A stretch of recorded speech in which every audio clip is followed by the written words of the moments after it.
Sebetulnya, Papa itu tidak meninggalkan Yesus. Dengan menjadi Muslim, Papa itu menjadi pengikut Yesus yang sesungguhnya.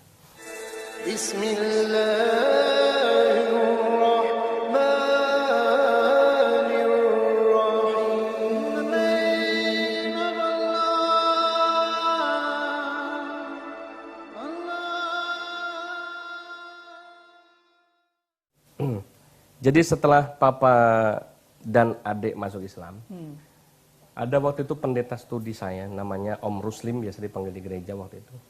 Bilang begini, Islam itu virus. Kalau virus ini nggak dicegah, maka virus itu bisa menjangkit kalian. Sekarang apa proteksi yang harus kalian lakukan berdua? Kalian tuh maksudnya saya dan mama. Karena ini masih berdua yang belum menjadi Islam. Betul. Ya. Kemudian kami bertanya sama gereja, apa yang kalau begitu harus kami lakukan sebaiknya? Nah, maka disarankan bahwa kalian harus keluar dari rumah itu. Nggak boleh satu rumah lagi dengan orang yang sudah murtad dari Yesus. Maka kamu harus pindah, harus keluar rumah, nanti kita siapin tempat, nggak usah kamu pikir tentang kehidupan kamu. Gereja nanti yang akan memberikan kehidupan sama kamu. Akhirnya oke, kami setuju-setuju aja. Namanya biasa, kita biasa hidup di gereja. Saya juga dulu disebut sales gereja gitu ya. Mama saya juga penginjil, kenapa harus khawatir kan begitu. Akhirnya saya setuju, mama setuju, tapi kemudian mama saya bilang begini, boleh nggak kami berdua pamitan baik-baik, kemudian sedikit pressure kepada papa dengan ancaman kalau papa nggak kembali dan adik-adik anak-anak yang perempuan ini nggak kembali ke Kristen, kami pergi dari rumah. Siapa tahu dengan ada tekanan begitu, dia berpikir ulang gitu ya. Oke deh, kalau sekedar pamit nggak apa-apa kan gitu kan. Ya udah, kami kembali ke rumah dalam rangka pamit-pamit, kemudian pengen pergi dari rumah. Nah kemudian di situ mulai terjadi inilah pembicaraan awal. Jadi mama membuka dengan papa bahwa ini dari gereja dan kami sudah memutuskan bahwa kami akan pergi dari rumah kalau papa dan anak-anak, maksudnya adik-adik saya 2 perempuan itu, meneruskan di Islam. Ya, kami akan pergi dari rumah ini.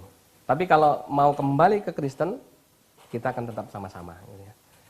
Jawaban papa saya yang waktu itu cukup mengherankan saya adalah dengan santai dia bilang, ya sudah kalau begitu keselamatan masing-masing aja nggak apa-apa. Bilang itu. Itu yang membuat saya sebetulnya gregetan, gemes. Karena sosok papa waktu itu yang saya kenal, yang saya tahu adalah orang yang sangat penyayang sama keluarga. Kok ini tiba-tiba dengan seenak dia bilang begitu? Saya kan nggak rela.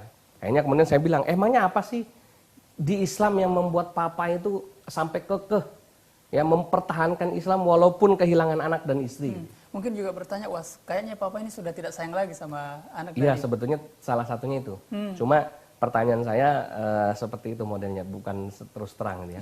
Jadi saya tanya, kenapa, ada apa di Islam kok sampai membuat papa itu sampai itu tadi ya, tega ya kepada anak dan istri.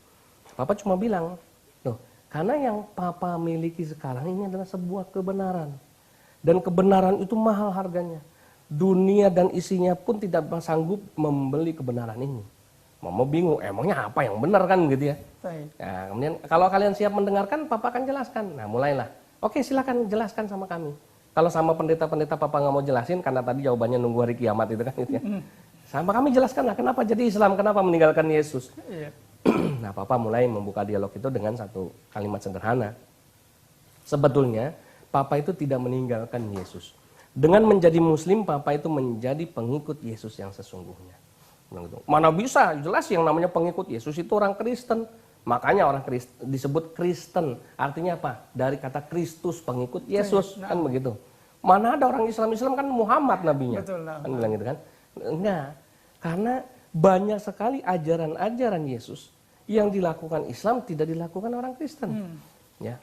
Contoh, Yesus disunat ketika umur 8 hari di kitab Lukas pasal 2 ayat 21. Bunyinya itu, dan ketika genap 8 hari ia dalam kurung Yesus ya disunat.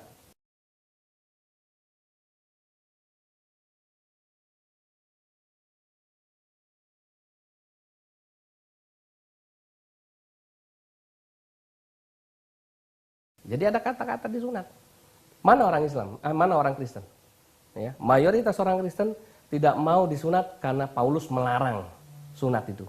Ya, ada memang dari mereka yang disunat, tapi alasannya bukan alasan teologis, tapi alasan medis, ya, karena untuk kesehatan. Tapi kalau menurut iman Kristiani, ya Paulus bilang dilarang disunat, maka mereka sampai sekarang banyak yang nggak disunat.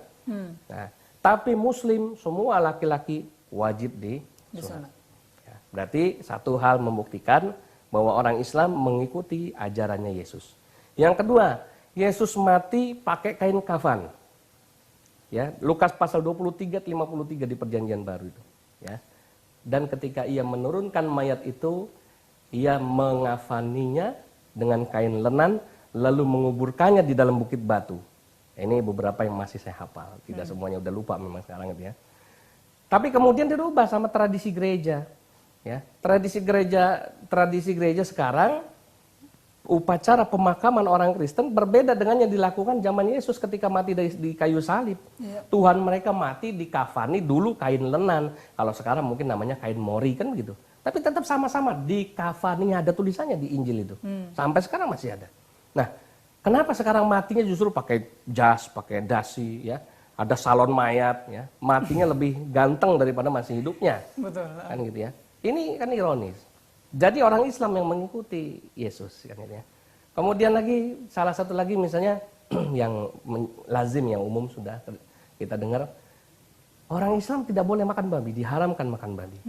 Ya, tapi orang Kristen makan babi itu boleh-boleh saja. Karena Paulus bilang semua makanan itu halal. Jadi nggak ada yang haram buat orang Kristen. Padahal sudah jelas di Imamat 11 ayat 7, Ulangan 14 ayat 8, di sana ditulis haram makan babi. Tapi alasan orang Kristen haram makan babi yang ditulis di Injil itu, di Alkitab itu babi hutan.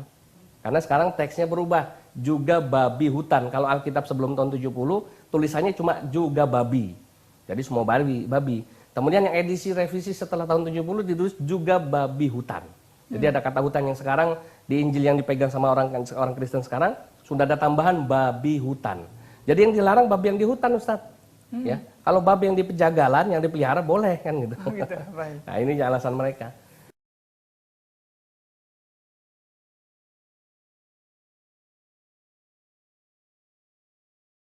Nah, itu salah satu. Nah, kita diskusi tentang masalah ini selama 4 bulan. Dari mulai tradisi-tradisi gereja, dari mulai gereja sendiri, bagaimana pelaksanaan ibadat orang Kristen. Ini yang membuat akhirnya selama 4 bulan diskusi Islam Kristen, saya dan mama saya justru alhamdulillah terbuka hati kami, pikiran kami untuk menerima Islam. Karena banyak hal yang saya tanyakan ke gereja tidak memperoleh jawaban. Banyak hal yang saya tanya sama pendeta tidak memperoleh jawaban. Jadi banyak hal yang justru ketika ditanya sama Papa bisa jawab. Padahal Papa umurnya baru di Islam. Nah, ini yang subhanallah. Ini yang membuat kita akhirnya alhamdulillah selama 4 bulan justru kami bergeser. Kami lebih senang kok mendengarkan kisah tentang bagaimana kebenaran Islam daripada tentang Kristen. Setiap ditanya nggak bisa jawab. Saya tanya sama pendeta studi nggak bisa jawab. Tanya sama yang lain nggak bisa jawab juga. Buntu semuanya. Intinya alasannya adalah bahwa iman itu bukan kepada perdebatan. Iman itu bukan untuk didebatkan, ini jawaban pemerintah. Iman itu untuk diyakini, dipercayai 100%, tidak boleh ada keraguan-raguan. Cuma itu aja. Ya sudah, ini suruh ditelan mentah-mentah. Walaupun ada 1000 pertanyaan, tidak perlu bertanya karena jalan pikiran Tuhan tidak sama dengan jalan pikiran manusia. Itu jawabannya. Jadi selama ini orang tua Papa ini, Bapak, apakah tidak ada penekanan dari beliau untuk kita harus masuk ke Islam bersama Ibu? Jadi alhamdulillah kalau Papa waktu itu tidak pernah memang mengajak kita masuk Islam. Tapi caranya pinter. Karena dia tahu kalau dia mengajak secara langsung pasti tidak akan diterima. Nah, caranya adalah sebetulnya mengajak juga, tetapi mengajaknya ini dengan bukti-bukti. Jadi dia lebih kepada membeberkan dulu faktanya, buktinya. Nah, baru terakhir kita disuruh mikir. Ya terserah kalian orang-orang dewasa, kalian orang-orang yang cukup cerdas, apakah kalian mau mengikuti sesuatu yang tidak jelas atau mengikuti sesuatu yang jelas. Jadi cuma itu aja kalimatnya, tapi tidak dalam bentuk ayo kamu masuk Islam, nggak pernah seperti itu. Allahu Akbar. Metode Nabi Ibrahim alaihissalam yang pernah dilakukan beliau ketika menghancurkan patung-patung kecil, kemudian meninggalkan patung besar. Satu pertanyaan ini, Ustaz. Apakah orang tua atau Ustadz sendiri pada saat diajak oleh orang tua, apakah tidak merasa, wah ini kayaknya sesuatu yang baru nih? Apakah tidak ada was-was pada saat itu, Ustadz? Ya, sebetulnya banyak sekali ya perasaan ini berkecamuk. Bahkan kalau masalah was-was itu masih ada ketika awal jadi Islam. Nah, itulah nikmatnya. Makanya moto hidup saya sekarang dan di pesantren yang saya rintis di Gunung Kidul, mari temukan kebenaran dan kemuliaan Islam bersama kami. Jadi kebenaran dan kemuliaan Islam itu satu proses. Yang kedua, bisa dibuktikan. Nah, itulah yang melahirkan keyakinan yang membaja. Maka disebut al-hadid kan gitu. Artinya besi kan ya, biar kuat seperti besi. Itu tadi ya. Jadi was-was itu pasti ada. Setiap mualaf mesti mengalami itu. Walaupun dia udah jadi Islam, di awal mesti banyak hal sekali pertanyaan dan hal-hal yang membuat dia masih was-was. Tapi itu tadi, kebenaran harus dibuktikan. Maka pembuktian kebenaran Islam inilah yang menjadikan kami yakin. Nanti akan kita tambahkan lagi. Terkait dengan orang tua yang membaptis seorang atau keluarga muslim, Ya. apakah ada iming-iming tertentu yang diberikan oleh seorang Nasrani ketika membaptis seorang keluarga muslim, Ustaz? Iya. Jadi termotivasi oleh ayat di dalam Alkitab Matius 28 ayat 19. Yesus bilang, jadikanlah semua bangsa muridku dan baptislah mereka dalam nama Bapa, Anak, Roh Kudus. Ini disebut di dunia misionaris, ini disebut ayat amanat agung namanya. Dari Tuhan Yesus kepada setiap orang Kristen dan misionaris untuk mencari domba-domba yang hilang. Jadi untuk menarik lagi mereka-mereka di luar Kristen supaya masuk ke dalam Kristen. Maka dilakukan dengan berbagai macam cara, ya. Jadi ada bahasa di Alkitab itu, kamu harus tulus seperti ular, tulus seperti merpati. Jadi cerdik seperti ular, tulus seperti merpati. Atau bahasa kita tuh sering disebut inilah namanya misi serigala berbulu domba gitu ya. Iya. Jadi harus cerdik ya, seperti ular, tulus seperti merpati. Maka aplikasi di lapangannya yang dilakukan oleh para misionaris tentu bagian-bagian tertentu ada yang menjalankannya dengan bantuan-bantuan ya, seperti sembako ya. Ya sembakonya minimal beras, mie instan ini kan yang paling gampang ya. Kemudian ada juga beasiswa sekolah, ada juga bantuan pekerjaan, ada juga bantuan modal usaha dan lain sebagainya. Jadi tergantung dari objek penginjilan yang akan kita targetkan. Dari orang tua, Ustaz, apakah tidak ada perasaan bersalah ketika membaptis seorang muslim karena orang tua Ya. sudah masuk Islam? Papa saya ketika jadi Islam langsung jatuh sakit. Jatuh sakit dan sempat dirawat di beberapa rumah sakit. Yang kemudian ketika ditanya apa yang menjadikan beban pikiran papa saya oleh waktu itu Ketua Majelis Ulama Indonesia Kota Depok, Jawa Barat, namanya Pak Kiai Haji Ahmad Ridwan, sekarang sudah almarhum, bertanya, apa sih sebetulnya jadi beban pikiran Pak Rudi itu apa setelah jadi Islam? Pak Rudi udah enak, jadi Islam tuh udah diampunin dosa-dosanya kayak bayi baru dilahirkan. Gitu. Terus bapak saya cerita, begini Pak Kiai, yang saya jadi pikiran saya itu, saya ini masuk surga nggak Pak Kiai? Masuk surga insya Allah, kata Pak Kiai kan gitu. Nah, kalau saya nanti masuk surga, saya khawatir nanti saya didemo oleh karena satu keluarga tadi. Bukan cuma satu keluarga. Jadi papa saya cerita, papa saya itu selama karir menjadi pendeta itu, ya dari awal dia jadi misionaris sampai dia jadi pendeta sampai masuk Islam itu sudah lebih dari 3.000 orang masuk Kristen dan sudah dibaptis di dalam tangan dia, di bawah tangan dia. Jadi saya membayangkan 3.000 orang yang pernah saya Kristenkan itu berdemonstrasi sama saya, ya itu gara-gara dia. Harusnya saya yang masuk surga, dia yang masuk neraka kan gitu. Ini gara-gara dia, akhirnya saya masuk neraka, kok dia masuk surga kan gitu. Itu yang jadi pikiran papa saya, akhirnya sampai sakit. Nah kemudian Pak Kiai ketawa, Pak Kiai menjelaskan, Pak Rudi di surga nggak ada orang demonstrasi seperti di kita. Nah kalau begitu yang harus saya lakukan apa supaya saya ini tenang hati saya. Nah kemudian Pak Kiai, disitulah untuk pertama kali saya mengenal istilah dakwah. Ya, jadi Pak Kiai menjelaskan Pak Rudi dan keluarga sekarang harus berdakwah, baik kepada orang-orang yang pernah dikristenkan maupun dakwah kepada orang Islam, juga kepada orang-orang yang belum jadi Islam. Jadi dakwahnya itu 3 itu. Nah, jadi alhamdulillah ketika tanggal 23 Februari 2003 papa saya dipanggil Allah meninggal. Beliau sudah berhasil mengembalikan sekitar 70 orang lagi untuk kembali ke Islam dari yang pernah dimurtadkan tadi itu ya. Jadi the power of dakwah adalah berbagi. Iya betul sekali, alhamdulillah. Tadi disebutkan ada 3 tipe dakwahnya dikhususkan kepada orang Islam mungkin atau mempertahankan bagaimana iman itu harus dijaga, kemudian kepada non Muslim. Iya betul. Itu mengajak mereka untuk masuk Islam. Iya betul sekali. Baik, satu pertanyaan terkait dengan ajaran ini Ustaz dari Bapak Zulkifli dari Aceh. Iya. wabarakatuh. Ustaz. Waalaikumsalam warahmatullahi. Di dalam Al-Quran itu ada perintah untuk membangun sebuah masjid. Nah, kalau misalkan di Nasrani, apakah di dalam Injilnya ada juga perintah untuk membangun sebuah gereja? Iya, terima kasih, ini pertanyaan menarik. Jadi kalau di Islam membangun semua masjid itu adalah perintah dari Allah dan Rasulullah, kan begitu ya. Jadi hadisnya terkenal, man bana masjidan banallahu baitan fil jannah. Tapi kalau di Kristen apakah ada perintah bangun gereja?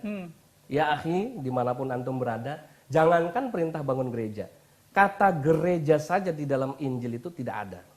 Jadi boleh dicek, dicari, ditanya sama orang Kristen, bahkan sampai Sri Paus sekalipun, ya di Alkitab yang mereka pegang itu Perjanjian Lama maupun Perjanjian Baru, tulisan gereja saja tidak ada. Jadi bagaimana perintah bangun gereja kalau tidak ada tulisannya aja? Beda dengan kita di masjid.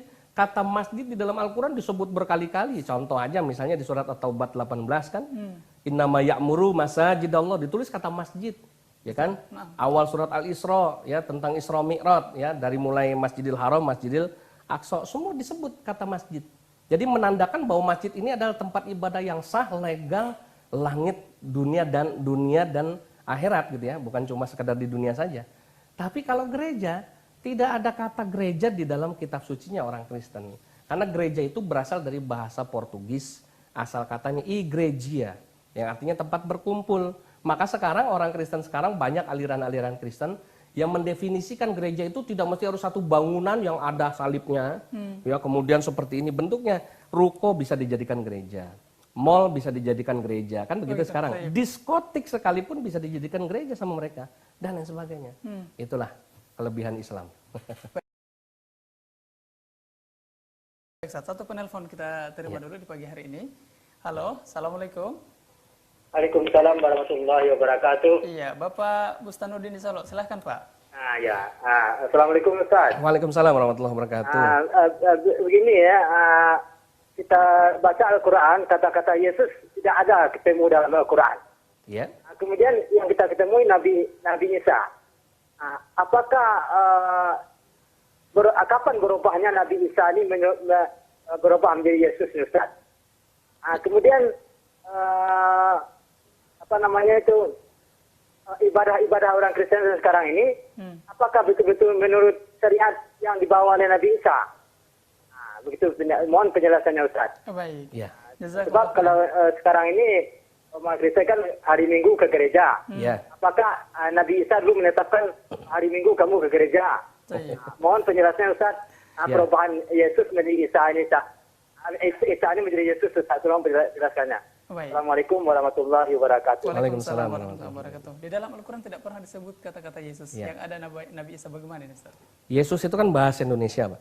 Ya, jadi kalau dicari di Al-Quran tentu nggak ketemu karena Quran berbahasa Arab. Kata Yesus itu bahasa Indonesia. Di dalam Injil sekalipun yang ada tulisannya Yesus itu kan yang terjemahan bahasa Indonesia. Sedangkan bahasa Ibraninya bukan Yesus, ya. Tapi ada kata Yesua di sana, gitu ya. Nah, jadi ini permasalahan transliterasi bahasa, jadi dari bahasa asli kemudian menjadi bahasa Indonesianya, ya. Nah, tapi saya tidak mengupas dalam tentang itu karena saya bukan ahli bahasa, karena ini perlu waktu khusus. Tapi nanti kalau Bapak mau hadir jam 8 nanti ada acara seminar nasional perbandingan agama yang mengupas salah satu topiknya adalah tentang Yesus menurut Islam dan menurut Kristen. Nah, nanti jam 8 di Gedung LAN lantai 2 di Jalan Baruga apa tadi ya, agak lupa. Nah, itu Bapak bisa hadir. Ya, jadi atau nanti mungkin dicari informasinya tentang hasil makalahnya. Ada makalah saya, tulisan saya tentang Yesus dalam perspektif Islam dan dalam perspektif Kristen. Itu lebih detail di situ.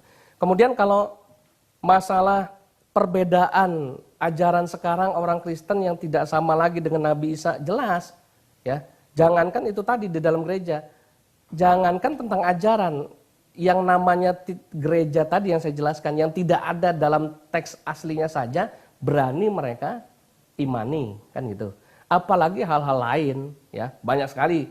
Ya kalau bahasa kita itu bid'ah yang dilakukan oleh orang Kristen, ya yang sudah tidak sesuai lagi dengan ajaran Yesus yang asli. Nah ini yang jadi kita prihatin, ya. Maka bersyukurlah kita orang Islam karena pedoman kita Quran dan juga Sunnah Rasul yang sudah jelas ada standarisasinya semuanya itu. Baik, Ustaz. Di dalam ini penanya dari Purwokerto ini, Ustaz. Ya. Di dalam kitab Injil, apakah ada juga larangan untuk tidak mengkonsumsi babi dan seterusnya, Ustaz? Termasuk minuman keras atau bagaimana, Ustaz? Ya, tadi saya sudah sebut ada di kitab Imamat 11 ayat 7 tentang larangan makan babi. Iya. Ya. Minum-minuman keras juga ada. Jadi nanti antum caranya kalau mau tahu lebih banyak tentang ayat-ayat Injil dengan lebih komprehensif dan juga jelas bisa ini download aplikasi Alkitabtronik namanya. Nah, kalau nanti sudah di-download, sudah ada aplikasi itu di bawahnya ada ini konten tentang searching ayat. Masukkan aja di situ tentang misalnya minuman keras gitu, atau khamar atau minuman beralkohol. Klik aja nanti, klik pencarian, nanti muncul di situ. Apakah ada pelarangan, apakah ada perintah dan lain sebagainya. Itu lebih bagus karena kita merujuk pada sumber aslinya. Dan di situ kita bisa belajar ternyata subhanallah Quran itu lebih lengkap ketimbang Injil. Taib. Dua pertanyaan dari hamba Allah nih, Ustaz, terkait dengan mendapatkan hidayah. Ya. Sudah sejak berapa lama masuk Islam, Ustaz? Saya masuk Islam tanggal 1 Mei tahun 1994. Jadi sudah kurang lebih 21 tahun. Ya, alhamdulillah sampai sekarang. Baik. Menjadi seorang Nasrani sebelumnya, apakah ada pertanyaan yang di dalam hati bahwa kenapa kok kitab Injil seorang Nasrani itu selalu ada revisi? Ya. Apakah ada pertanyaan seperti itu, Ustaz, dari diri sendiri? Inilah Masya Allah ya, kebenaran dari Quran ya. Allah bilang bismillahirrahmanirrahim, khatamallahu ala qulubihim wa ala sam'ihim wa ala absarihim ya. Ila akhiri ayat. Dulu itu eranya saya nggak pernah merasa ada sesuatu yang aneh, yang janggal. Walaupun di setiap materi, karena dulu saya juga sekolah di International Student of Bible Society di Jakarta Barat, di sekolah misionaris. Ya, itu juga mengupas tentang Alkitab, tentang Injil. Ya disampaikan sama mereka, tidak ditutupi. Ini ayat dari mulai kanonisasi Alkitab namanya materinya. Jadi bagaimana proses pengumpulan Injil menjadi sebuah mushaf kalau kita gitu ya, atau menjadi sebuah kitab sekarang. Setiap revisi-revisi itu kita baca. Ini misalnya contoh ada Alkitab tulisannya RVS atau Revised RSV maaf, Revised Standard Version. Kan jelas itu edisi revisi standar. Tidak terbersit sama sekali di pikiran saya bahwa iya ya kok ada revisi. Itu ya Masya Allah yang membuat saya justru bersyukur ketika sudah mendapatkan hidayah Allah masuk Islam, semua itu Allah buka.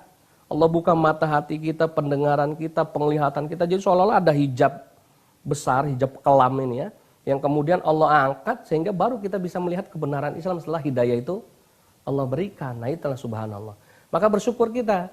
Jadi kadang-kadang dialog sama orang Kristen tentang bagaimana Alkitab, sekalipun mereka ditunjukkan, pernah waktu di Samarinda debat sama seorang pendeta, nggak usah saya sebut namanya, ya dari Jakarta. Kita sebutkan semua yang fakta-fakta di Alkitab atau Injil yang tidak benar, semua berdasarkan ayat-ayat Injil. Karena saya punya buku karangan saya, judulnya Injilku yang Ternoda.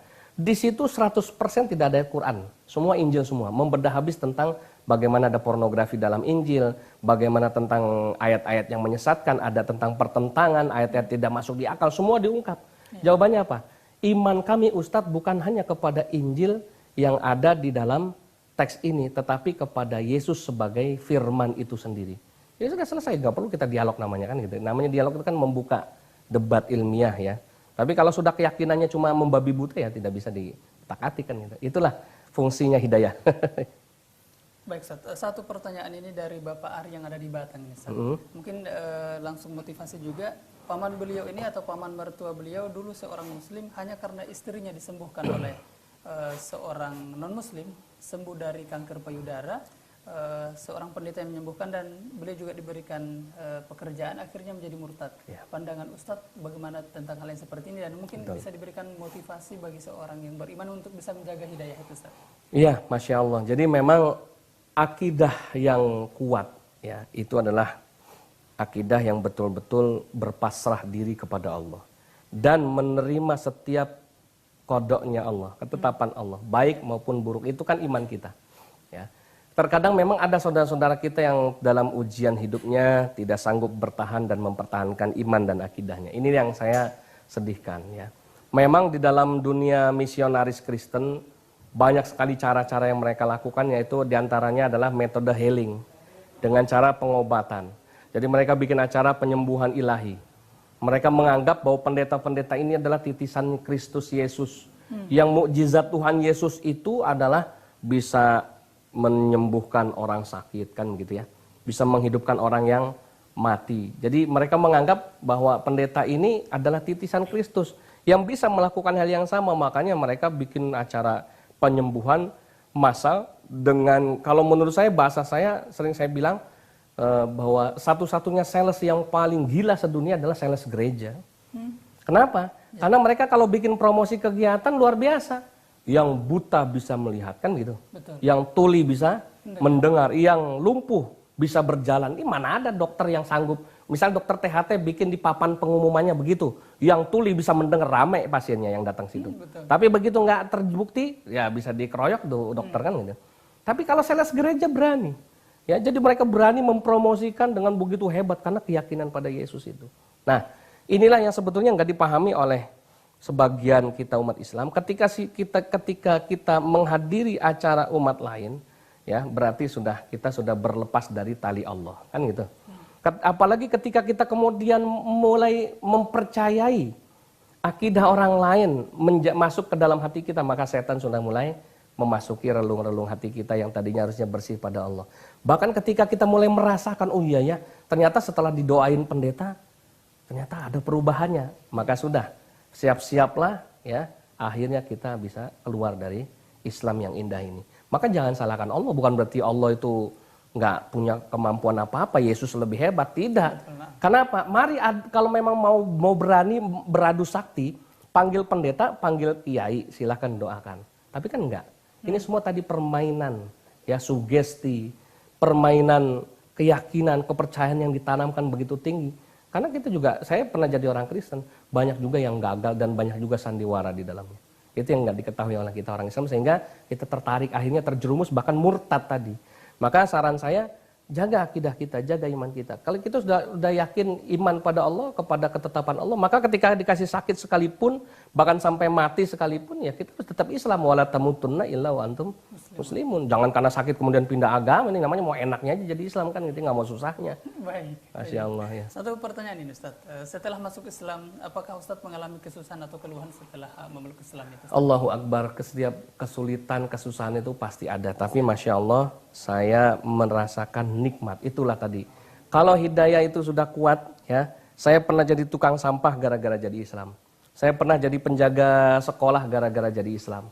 Saya bahkan papa saya tidak mampu membayar kontrakan rumah selama 7 bulan gara-gara jadi Islam. Ya, semua ibu saya harus jadi kuli cuci gara-gara jadi Islam.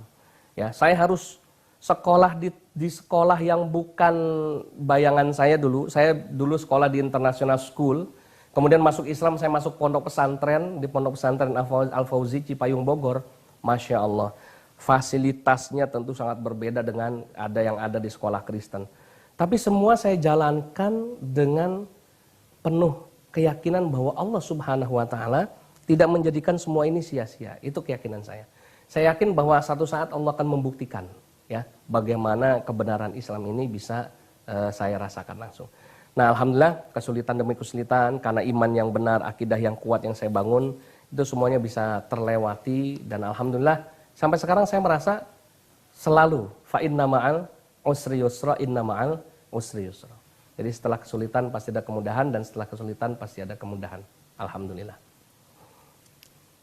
Baik, satu pertanyaan mungkin Ustaz, atau motivasi bagi seorang yang beriman, seorang muslim untuk bisa menjaga keimanan dan akidah itu, Ustaz.